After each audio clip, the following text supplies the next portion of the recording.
¿Qué tal amigos de TVU Televisión de la Universidad de Concepción? Bienvenidos a esta nueva entrevista de estas conversaciones que estamos teniendo en pandemia.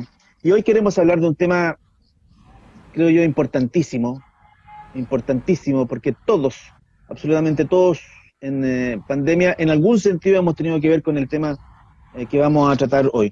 Me acompaña Santiago Bilinkins, él es un emprendedor y tecnólogo, es autor de varios textos relacionados a el tema que vamos a hablar, Paisaje al futuro, Guía para sobrevivir el presente, atrapados en la era digital. Santiago, muchas gracias por aceptar esta conversación. Decir que Santiago está en Argentina. ¿Cómo está usted? ¿Qué tal, Hugo? ¿Cómo estás? Muchas gracias por esta conversación. Antes de introducir el tema, ¿cómo están ustedes en Argentina? Una pequeña palabrita por el tema de la pandemia. Nosotros aquí le cuento, en la región del Biobío estamos en cuarentena todavía, cuarentena, fase 1, pero ya se espera que en las próximas semanas podamos avanzar. Bueno, acá en Argentina las cosas están bastante complicadas, sobre todo porque tuvimos una cuarentena sumamente estricta el año pasado, muy extensa, que desgastó mucho la paciencia de los argentinos, y ahora que probablemente sería más necesario que nunca tener una fase 1 y un cumplimiento muy riguroso de esa fase 1, ya digamos, las medidas que se disponen desde el gobierno reciben muy poco acatamiento por parte de la gente, ¿no? Entonces hay algunas restricciones, pero no son muchas. La verdad que sigue la vida con bastante normalidad, pero aún las pocas restricciones que están no se les lleva mucho el apunte, y mientras los casos están creciendo. El año pasado logramos evitar la situación de última cama, o sea, el sistema de salud estuvo estresado, pero resistió. Este año estamos muy cerca de esa situación de tener el sistema completamente saturado. Sí, bueno, son distintas las cuarentenas aquí en Latinoamérica, por cómo somos los latinoamericanos versus las cuarentenas que vimos en Europa con Venecia completamente vacía, que sé yo, en fin, o con lo que pasa en Asia, ni hablar, que son muchísimo más rigurosos que nosotros. Pero mire, enganchemos de inmediato con esto. En pandemia, y a propósito de la pandemia, un montón de personas que antes de la pandemia no se relacionaban tanto con el tema digital, se han visto en la obligación de hacerlo. Eh, Hemos visto también un aumento notable de estar frente a una pantalla, digamos. Los chicos hoy, que antes iban a clases y hacían esas clases presenciales, están teniendo clases en pantalla. Ahí tenemos un mundo, porque los niños son todos distintos uno a otro. Habrá algunos que les funciona el asunto, pero habrá muchísimos otros a quienes no les funciona. Entonces, partamos de ahí, partamos de este aumento forzado frente a la pantalla y las consecuencias que evidentemente eso puede tener para todos nosotros. Me refiero personales, falta de atención, pero también individuales como sociedad. Bueno, yo hace bastantes años me dedico a investigar, digo, como tecnólogo, cómo la tecnología nos está cambiando la vida. Y mirado desde esta perspectiva casi académica, el COVID ha generado una situación sumamente interesante, porque resultó un extraordinario catalizador de cambio. A mí me gusta mucho el ejemplo del teletrabajo, ¿no? O sea, si hace 2 años yo hubiera ido a cualquier gran empresa de Chile a proponerles mandar a la gran mayoría de su gente a trabajar desde sus casas, me hubieran sacado corriendo, hubieran pensado que estaba loco. Pero supongamos que los convencía, por alguna razón extraña los lograba convencer. Bueno, hubieran contratado una consultora que hubiera armado un plan de 4 años para gradualmente ir... Y lo hicimos en una semana. En una semana pasamos de trabajar todos en un sitio a trabajar cada uno en su casa. Por supuesto, cuando uno hace cambios tan profundos, sin planificación, sin digamos, de manera tan apresurada, el resultado no es perfecto. Pero aprendimos una enormidad de cosas. Por un lado, estábamos convencidos de que trabajando desde los hogares la productividad se iba a desplomar, que la gente iba a estar todo el día mirando Netflix y paveando, y nos encontramos con que no es así para nada. No solo la productividad no baja, sino que para muchas posiciones la productividad sube. También nos encontramos que sube la satisfacción laboral y la sensación de un buen balance entre la vida personal y la vida profesional, pero sobre todo, descubrimos que tenemos un superpoder que no sabíamos que teníamos, que es el de cambiar las cosas de manera radical en una semana. Nadie hubiera creído que era posible hacer lo que hicimos. Bueno, con las clases pasó algo muy parecido. Diferentes países lo llevaron adelante en diferentes momentos, pero hubo un momento donde hubo que decir, bueno, la escuela, que siempre fue quizá la más presencial de todas las experiencias, ahora tiene que reinventarse de un minuto al otro, de nuevo, también sin planificación, sin entrenamiento de los docentes ni de los chicos, sin infraestructura adecuada en las casas, ni de los docentes ni de los chicos, de un minuto para el otro todos a las casas. Y por supuesto la experiencia fue bastante difícil, sobre todo, más difícil cuanta más temprana la edad de los chicos, ¿no? La experiencia para chicos en edad de jardín maternal y de primaria en momento de alfabetización fue bastante tortuosa. A medida que los chicos son más grandes, secundaria y universidad, la verdad que la pérdida fue menor. Y lo mismo, hubo muchos problemas, sobre todo producto del déficit de conectividad, de cómo se acentúan las asimetrías sociales, porque por supuesto la gente de mayor poder adquisitivo dispone de mejores computadores, mejores celulares, mejor conectividad a Internet. Pero también descubrimos algunas cosas sumamente positivas. Y quiero en este momento enfocarme en este vaso medio lleno, en la parte positiva del proceso. Quizá una de las cosas más geniales es que a todos nos tocó, cuando fuimos estudiantes, padecer la peor manera de evaluar que existe en el mundo, que es la maldita prueba a libro cerrado, en la que se preguntan datos fácticos que se estudia la noche anterior de memoria y se olvida todo exactamente un segundo después de que el examen termine. Todos pasamos por eso, hoy lo vemos en nuestros hijos.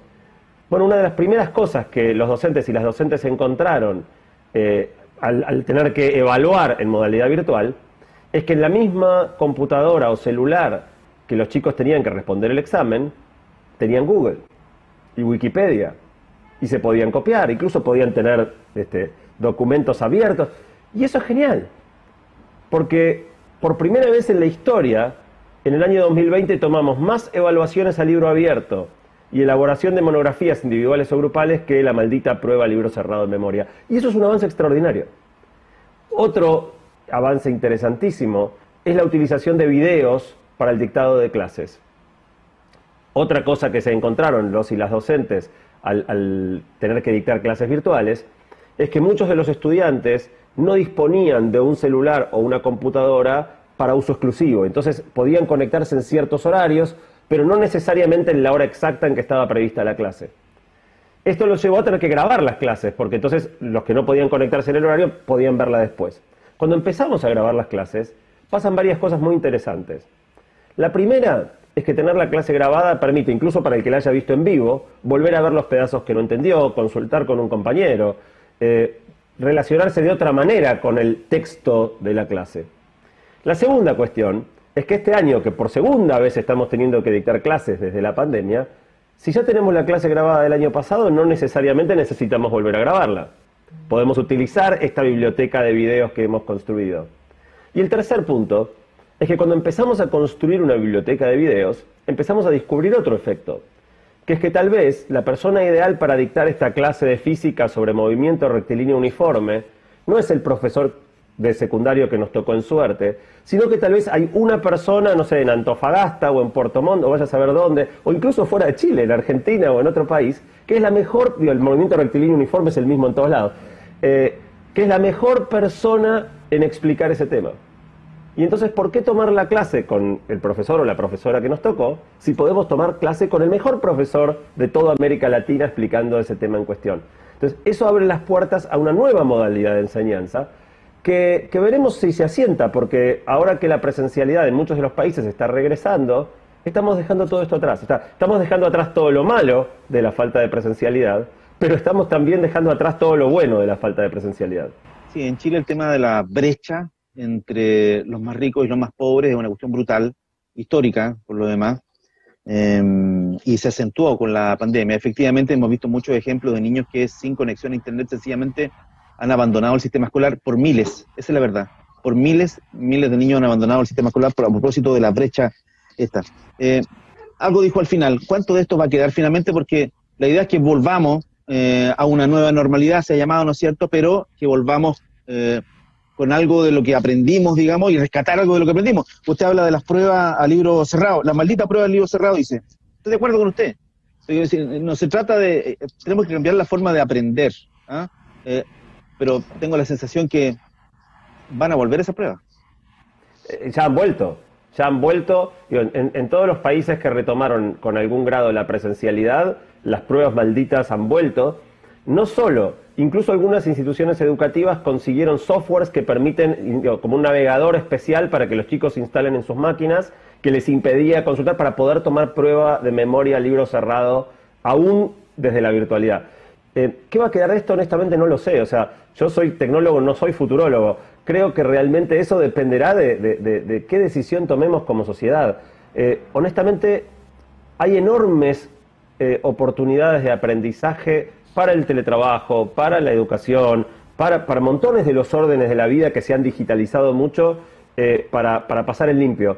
Y parte de lo que me preocupa es que veo a la gente en general con un fastidio muy entendible respecto de un año y tanto de restricciones, que puede hacernos volver todo atrás, idealizar un pasado que claramente no era ideal y retomar, yo creo que, más allá por supuesto del infortunio de las vidas perdidas, la peor tragedia que podríamos tener de esta pandemia es salir sin haber aprendido nada.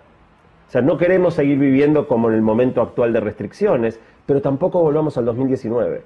Tratemos de encontrar aquellas oportunidades de aprendizaje que la pandemia ofrece, que son muchas, para construir una... la palabra nueva normalidad está un poco trillada, pero en el fondo es eso, es ver qué tenemos que retomar de la vida anterior a la pandemia, pero qué cosas podemos también incorporar que mejoren. En Argentina, por ejemplo, es muy habitual, supongo en Chile será parecido, que los adultos mayores hicieran cola en los bancos para hacer eso de los trámites, cobrar su jubilación, yendo personalmente en invierno con el frío, y aunque no haya pandemia, no tiene sentido eso.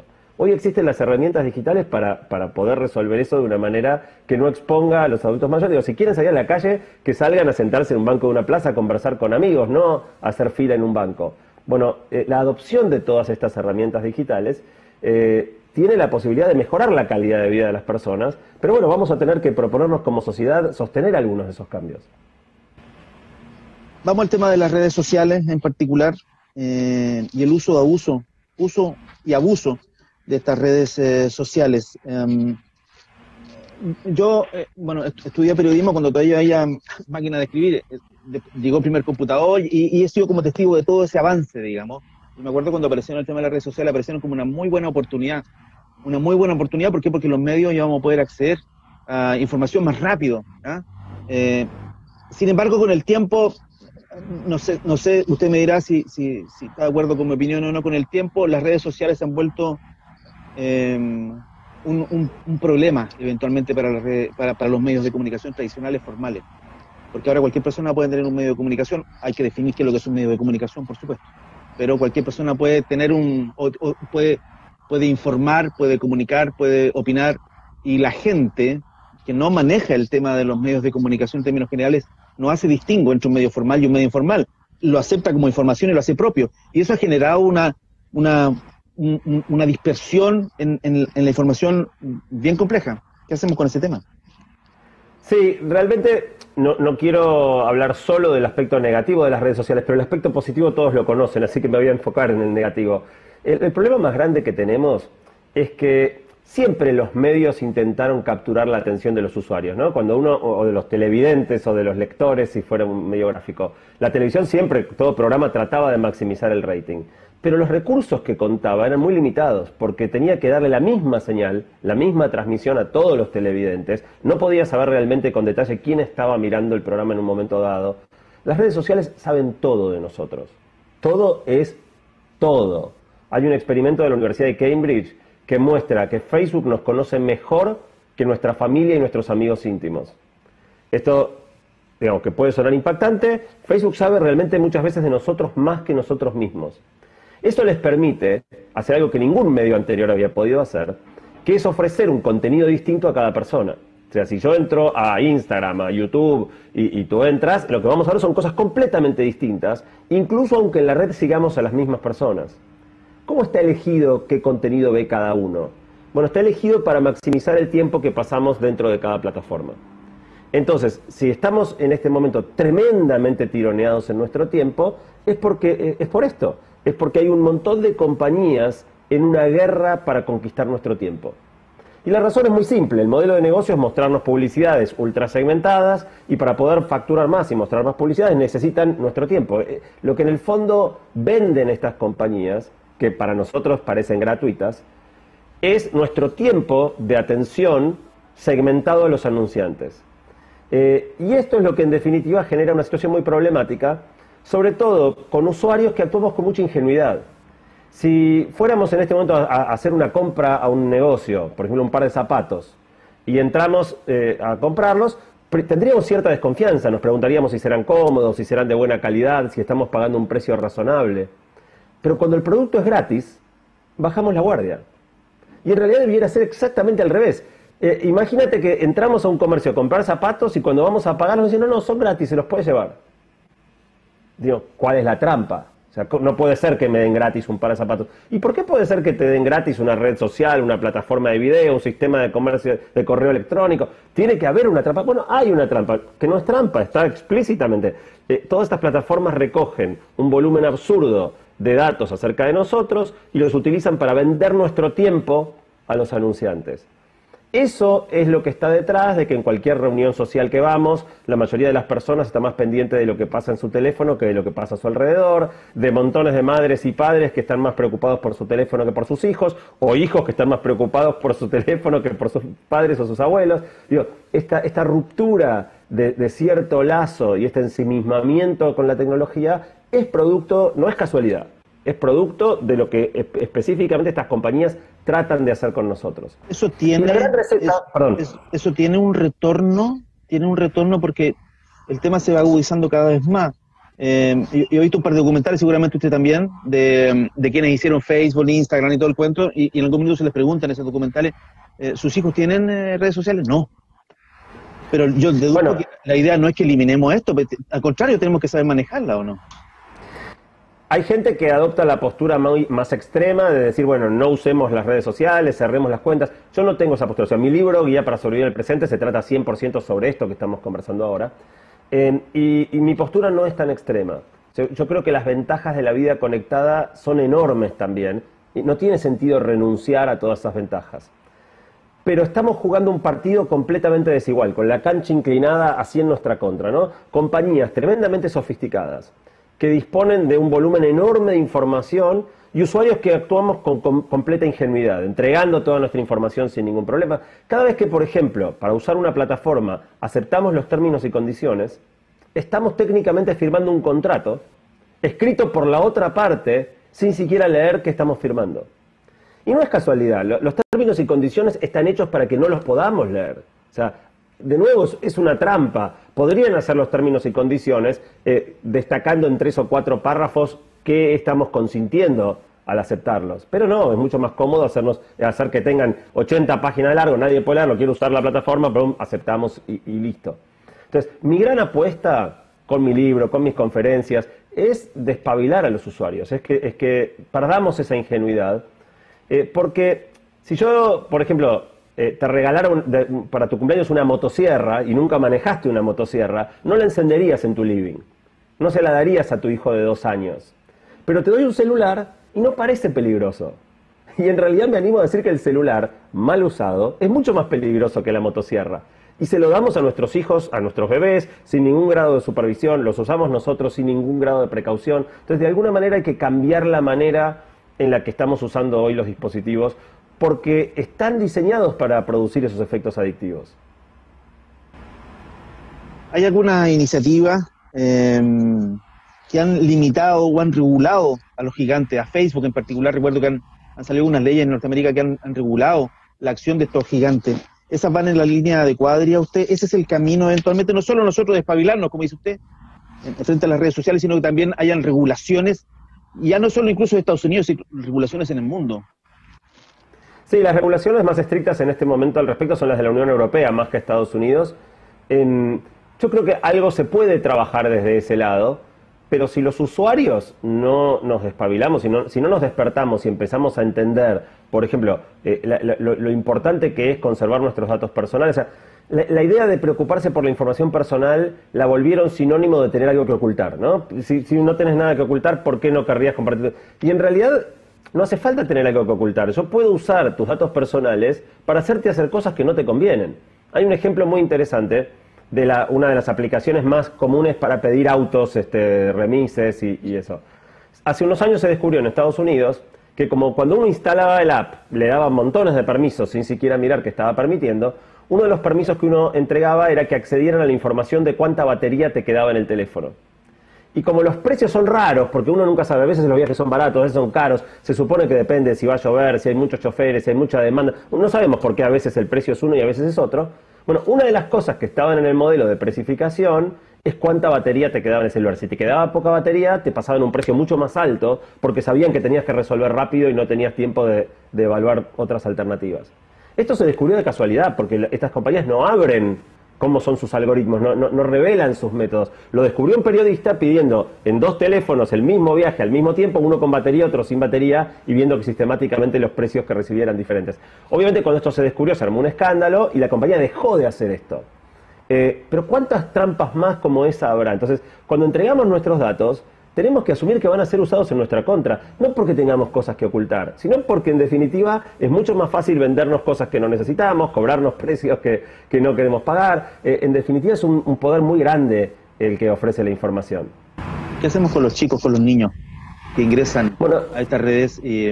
Porque claro, nosotros somos adultos, esta conversación la vamos a mostrar después en el canal, digamos, y la gente va a entender, el adulto va a entender, pero el niño...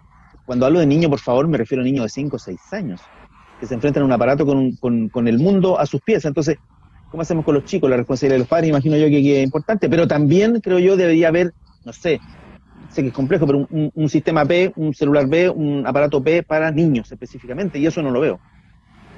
Hugo, es mucho peor que eso, no son 5 o 6 años, 90% de los chicos acceden a celulares o tabletas antes de cumplir 2 años. A pesar de que las recomendaciones de la Sociedad Americana de Pediatría y la mayoría de las asociaciones de pediatría de nuestros países recomiendan explícitamente que la exposición a pantallas de los menores de 2 años sea 0. No un poquito, no, 0. ¿Sí? Y esto es muy importante porque el efecto en chicos de edad tan temprana no está prácticamente nada estudiado. Y los primeros indicios son muy preocupantes respecto del impacto en la capacidad de atención, en la adquisición del lenguaje, en el establecimiento de vínculos. Las hipótesis son bastante aterradoras respecto de lo que puede terminar siendo el efecto del uso tan temprano de pantallas en todos estos chicos. Pero el mayor problema es que si yo, por ejemplo, ahora que estoy teniendo esta conversación contigo, tuviera conmigo a cargo un bebé de 1 año y medio, yo no podría estar teniendo esta conversación con tanta tranquilidad, pero si quiero entretenerlo un poco, le doy un autito y a los 5 minutos me demanda de nuevo. Le doy un muñeco, a los 5 minutos me demanda de nuevo. Ahora, si le doy un celular o una tableta, puedo tener esta conversación, podemos hablar durante 2 horas que el nene va a estar entretenido. Y es más, cuando termine esta conversación y en 2 horas le quiere ir a sacar el aparato, va a ser un berrinche tremendo porque no lo quiere entregar. Ese es el efecto que tienen las pantallas en los niños muy pequeños. Que es muy funcional a los adultos a cargo. El mayor problema hoy no es el uso excesivo de los chicos, sino el borramiento excesivo de los adultos que ese uso excesivo permite. Entonces, hoy vamos a comer a cualquier restaurante y vemos a una pareja con niños chiquitos muy entretenidos conversando entre ellos mientras cada chico está anulado con su pantalla. Se vuelve una escena cada vez más común.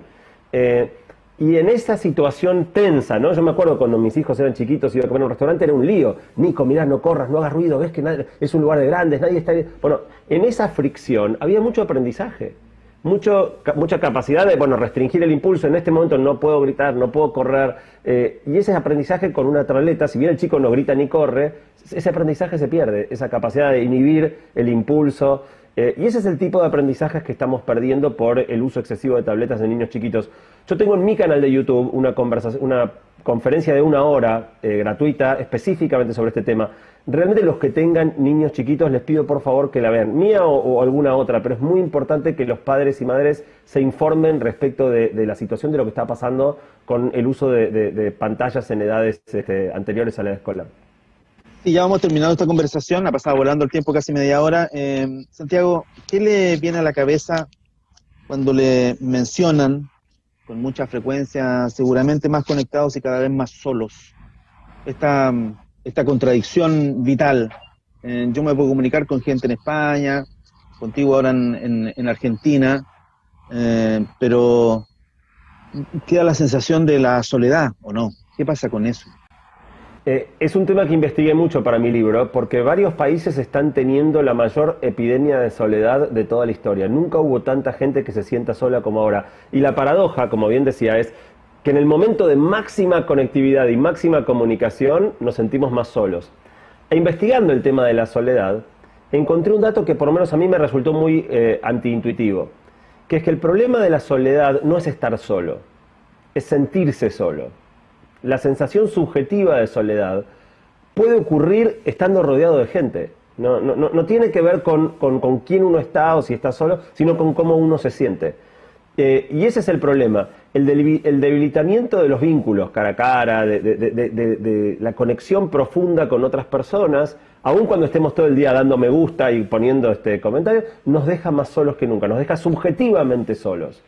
Y eso es lo que está pasando en montones de países. El Reino Unido creó un ministerio de la soledad para trabajar sobre el problema en ese país y es vanguardia, pero creo que vamos a empezar a ver muchos más países trabajando sobre la soledad de las personas, que tiene muchísimo que ver con esta hipercomunicación que nos produce el efecto contrario del que esperaríamos. Santiago, quiero agradecerte esta conversación. Santiago Bilinkins, emprendedor y tecnólogo, autor de textos como Pasaje al futuro y Guía para sobrevivir el presente, atrapados en la era digital. Desde Argentina, Santiago Bilinkins, conversando con TVU Televisión de la Universidad de Concepción. Muchas gracias, Santiago. Sé que el tema da para conversar 4 horas seguidas, pero no es posible. Esperamos más temprano que tarde verte acá de nuevo en la Universidad de Concepción. Sabemos que tuviste una pasada por la Universidad de Concepción, así que esperamos más temprano que tarde tenerte por acá, Santiago. Muchas gracias. Muchísimas gracias a ustedes por esta conversación y, como decías, espero poder regresar pronto a Conce. Tengo un recuerdo lindísimo de mi conferencia allí en la universidad. Espero que la pandemia nos permita pronto retomar ese aspecto de nuestra vida como antes. Te vamos a invitar. Que estés muy bien. Muchas gracias.